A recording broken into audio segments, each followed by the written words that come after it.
3 most thought-provoking questions from Buddha. The third one is, why do we suffer? Why do we suffer? What a beautiful, beautiful, gorgeous question from Buddha. Such a thought-provoking and such a mind-bending question. What a beautiful, beautiful question from him. And what he means is that, is it a cravings? Is it an attachment? Is it ignorance? But what is it that is making us suffer? Why do we suffer? Is it because we crave certain desires, certain achievements, and until we are able to achieve them, until we are able to, get these beautiful materialistic things that we might attach ourselves to? Is it what makes us suffer until we have these possessions?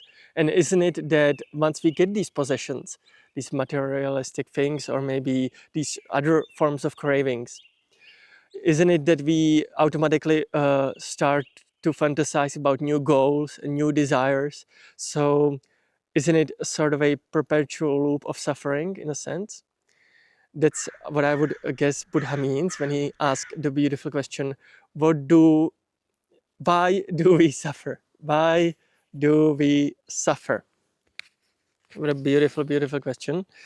You all know that I try to preach about appreciation and gratitude, which would hopefully make you appreciate the present moment and also make you appreciate the goals you have just achieved. So if you, for example, strive for the good grades, or for example, if you strive for the new car in your, in your garage, if you wish to have a new car there, or maybe you are hoping for a new, beautiful, exciting partner that is going to spark up your life.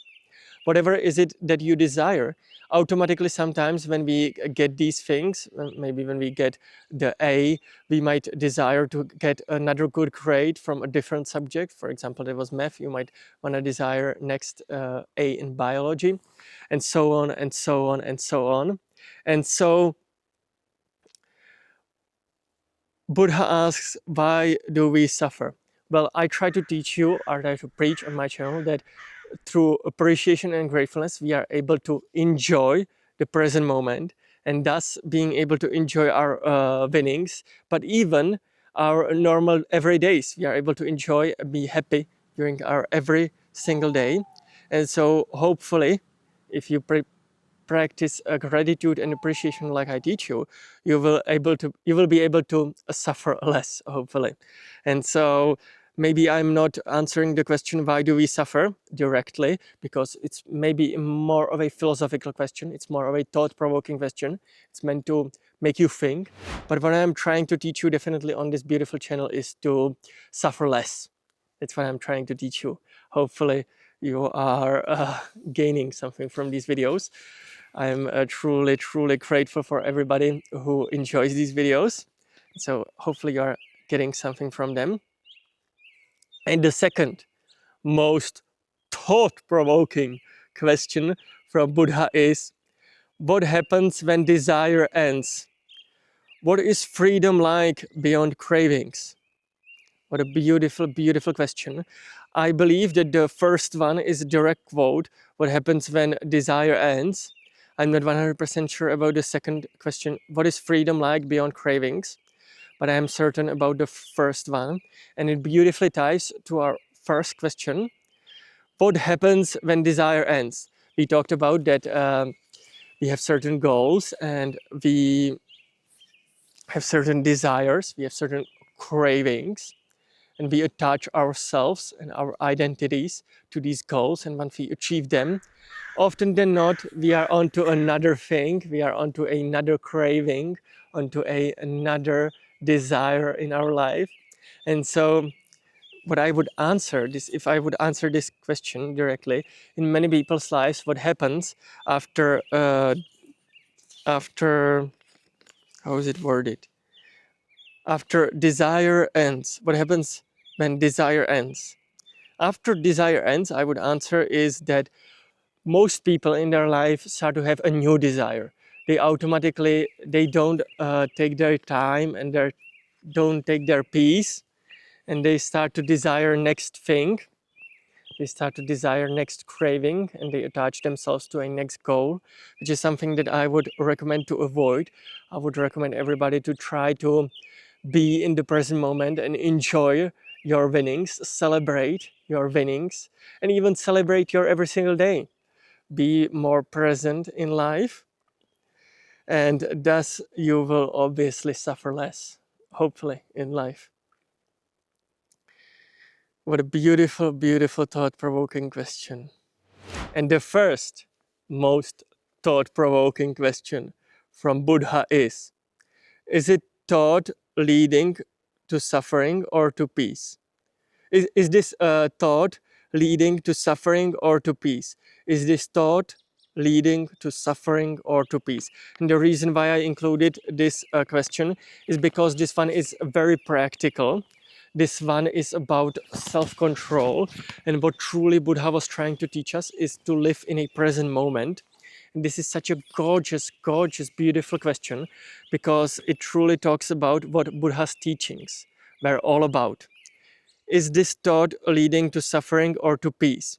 This is a very practical question that we can use every single day in our life. We often sometimes have thoughts that are leading us into a more suffering than we need. They are sometimes very pessimistic. And so what is very important, and what is Buddha truly trying to teach us with this beautiful question, is that sometimes we need to sit down, maybe go into meditation, and try to ask ourselves, is this particular thought leading to suffering or to peace? And so from this beautiful question, Buddha is trying to teach us to take control over our mind and what we think about. And what I would assume is that he's suggesting first to start meditate and then ask this beautiful question, is this thought leading to suffering or to peace? It's such a beautiful, beautiful question, and very, very practical. Very, very practical, because during meditation it can truly help you to release some negative emotions. Maybe you have an anxiety about the future. Maybe you are worried about what's going to happen next. Maybe you could have lost your job due to the AI bubble that is forming. And even though obviously the companies are kind of lying, they are not necessarily firing people because of AI. They are mostly firing because they want to cut costs. But anyway, that's a different topic. Sorry, I don't wanna. I don't wanna. Maybe we should stay away from politics. But what this beautiful question teaches us from Buddha is that, is it this thought leading us to suffering or to peace? And when we are basically anxious about our future, obviously you still need to plan for the future, but also this beautiful question from Buddha is teaching us that in meditation we can ask this question and try to release this anxiety about the future, and try to release of this suffering in the moment, and try to be more present in the moment, and obviously try to even influence things that we have control over, because sometimes we attach ourselves to things that we cannot control, and that's where the anxiety starts from. And so I would assume that that is what teaching overall the Buddha's teaching was all about,